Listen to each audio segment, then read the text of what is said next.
بسم اللہ الرحمن الرحیم۔ دوستو، 109.5 ٹریلین کی اس گلوبل اکانومی میں جو ممالک سر فہرست ہیں ان میں پاکستان اس نقشے پر کہیں نظر نہیں آتا۔ پروفیسر ان باکس چینل پر آپ سب کو خوش آمدید۔ دوستو، پاکستان 14 اگست 1947 کو معرض وجود میں آیا۔ قائد اعظم محمد علی جناح بانی پاکستان نے پہلی دستور ساز اسمبلی سے 11 اگست 1947 کو اپنا پہلا خطاب کیا۔ پاکستان کی قومی اسمبلی کی ویب سائٹ پر موجود یہ خطاب جب پہلی دفعہ میری نظر سے گزرا تو سوچا کہ ہمارے قائد کتنے دور اندیش تھے۔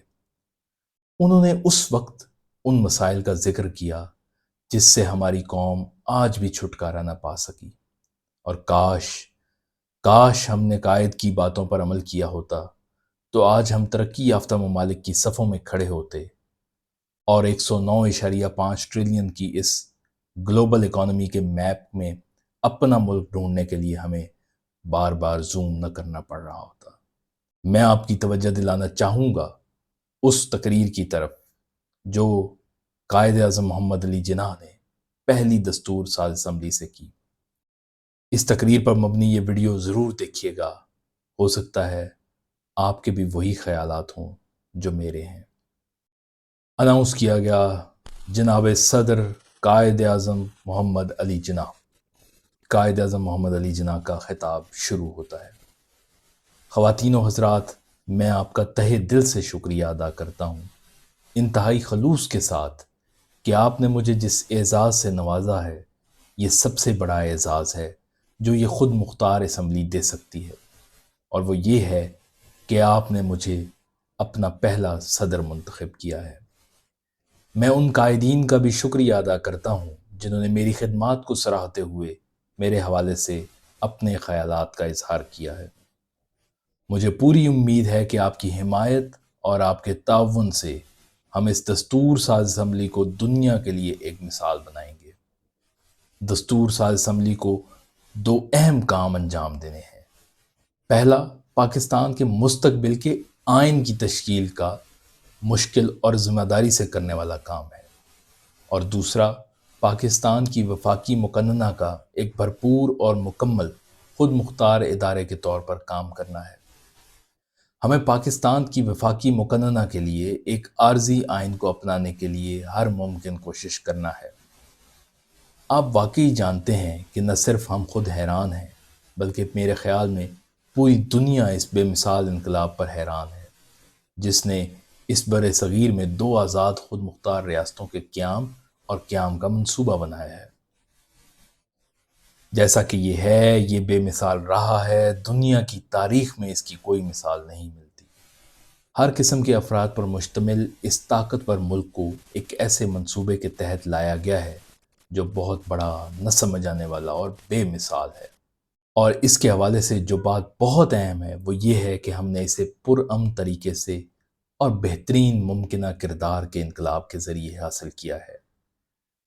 اس اسمبلی میں ہماری پہلی تقریب کے سلسلے میں اس وقت کوئی بڑا سوچا سمجھا اعلان تو نہیں کر سکتا، لیکن میں چند باتیں کہوں گا جیسا کہ وہ میرے سامنے آئی ہیں۔ پہلی اور سب سے اہم چیز جس پر میں زور دینا چاہوں گا وہ یہ ہے، یاد رکھیں کہ اب آپ ایک خود مختار قانون ساز ادارہ ہیں اور آپ کو تمام تر اختیارات حاصل ہیں، لہٰذا یہ اب آپ سب پر بڑی ذمہ داری ڈالتا ہے کہ آپ کو اپنے فیصلے کیسے لینے چاہیے۔ پہلا مشاہدہ جو میں کرنا چاہوں گا وہ یہ ہے، آپ بلا شبہ میری اس بات سے اتفاق کریں گے کہ حکومت کا اولین فرض امن و امان کو برقرار رکھنا ہے تاکہ اس کی رعایا کی جان، مال اور مذہبی عقائد کا ریاست کی طرف سے مکمل تحفظ ہو۔ دوسری جو چیز مجھے محسوس ہوتی ہے وہ یہ ہے، یہ ایک بہت بڑی لعنت ہے جس سے ہندوستان دوچار ہے۔ میں یہ نہیں کہتا کہ دوسرے ممالک اس سے آزاد ہیں، لیکن میرے خیال میں ہماری حالت ان سب سے زیادہ خراب ہے، اور وہ لعنت ہے رشوت اور بدعنوانی۔ سنو، یہ واقعی ایک زہر ہے، ہمیں اسے آنی ہاتھوں سے نمٹنا چاہیے، اور مجھے امید ہے کہ آپ اس کے لیے جلد از جلد مناسب اقدامات کریں گے۔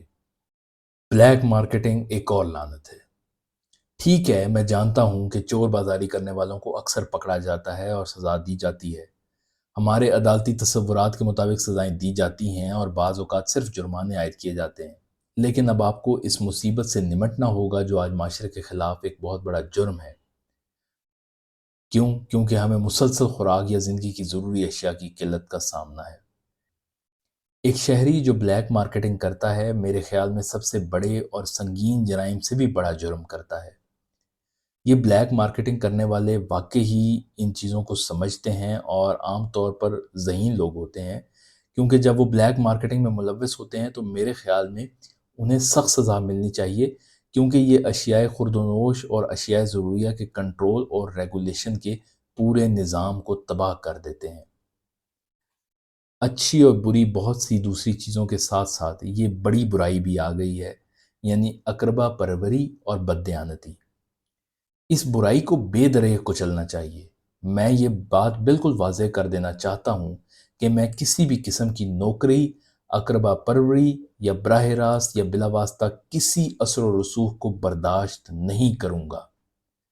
جہاں کہیں بھی مجھے معلوم ہوتا ہے کہ اس طرح کا رواج رائج ہے یا کہیں بھی جاری ہے، کم ہے یا زیادہ ہے، میں یقینی طور پر اسے برداشت نہیں کروں گا۔ میں جانتا ہوں کہ ایسے لوگ ہیں جو ہندوستان کی تقسیم اور پنجاب اور بنگال کی تقسیم سے بالکل متفق نہیں ہیں۔ اس کے خلاف بہت کچھ کہا گیا، لیکن اب جب اسے قبول کر لیا گیا ہے تو ہم میں سے ہر ایک کا فرض ہے کہ اس کی وفاداری سے پابندی کریں اور اس معاہدے کے مطابق عمل کریں جو اب حتمی اور سب پر لازم ہے۔ لیکن آپ کو یاد رکھنا چاہیے، جیسا کہ میں نے کہا ہے، کہ یہ زبردست انقلاب جو رونما ہوا ہے وہ بے مثال ہے۔ جہاں بھی ایک برادری اکثریت میں ہو اور دوسری اقلیت میں ہو، وہاں دو برادریوں کے درمیان موجود احساس کو کوئی سمجھ سکتا ہے۔ لیکن سوال یہ ہے کہ کیا ایسا کرنا ممکن تھا یا قابل عمل اس کے برعکس کیا گیا؟ تقسیم تو ہونی تھی دونوں طرف۔ ہندوستان اور پاکستان میں ایسے طبقے ہیں جو شاید اس سے متفق نہ ہوں، جو اسے پسند نہ کریں، لیکن میرے فیصلے میں اس کے علاوہ اور کوئی حل نہیں تھا، اور مجھے یقین ہے کہ آنے والی تاریخ اس کے حق میں اپنا فیصلہ درج کرے گی، اور اس سے بڑھ کر یہ بات حقیقی تجربے سے ثابت ہو جائے گی جب ہم آگے بڑھیں گے کہ ہندوستان کے آئینی مسئلے کا حل، واحد حل یہی تھا۔ متحدہ ہندوستان کا کوئی بھی خیال کبھی کام نہیں کر سکتا تھا، اور میرے خیال میں یہ ہمیں خوفناک تباہی کی طرف لے جاتا۔ ہو سکتا ہے کہ یہ نظریہ درست ہو سکتا ہے یہ نہیں ہے، یہ دیکھنا باقی ہے۔ اسی طرح اس تقسیم میں اقلیتوں کے ایک یا دوسرے ڈومینین میں ہونے کے سوالات سے بچنا ناممکن تھا۔ اب یہ ناگزیر تھا، اس کے علاوہ کوئی حل نہیں تھا۔ اب ہم کیا کریں؟ اب اگر ہم اس عظیم مملکت پاکستان کو خوش و خرم بنانا چاہتے ہیں تو ہمیں اپنی پوری توجہ عوام الناس اور خصوصاً غریبوں کی بھلائی پر مرکوز کرنی چاہیے۔ اگر آپ ماضی کو بھلا کر مل جل کر کام کریں گے، نفرت کو دفن کریں گے، تو آپ ضرور کامیاب ہوں گے۔ اگر آپ اپنے ماضی کو تبدیل کرتے ہیں اور اس جذبے کے ساتھ مل کر کام کرتے ہیں کہ آپ میں سے ہر ایک، چاہے وہ کسی بھی برادری سے تعلق رکھتا ہو، اس سے کوئی فرق نہیں پڑتا کہ وہ کس برادری سے تعلق رکھتا ہے، اس سے کوئی فرق نہیں پڑتا کہ اس کے ماضی میں آپ کے ساتھ کیا تعلقات تھے۔ اگر آپ ان چیزوں کا نہیں دیکھتے کہ رنگ، ذات یا عقیدہ ریاست کا پہلا شہری ہے، دوسرا ہے یا آخری شہری ہے، آپ مساوی حقوق، مراعات اور ذمہ داریاں دیں گے تو جو ترقی آپ کریں گے اس کی کوئی انتہا نہیں ہوگی۔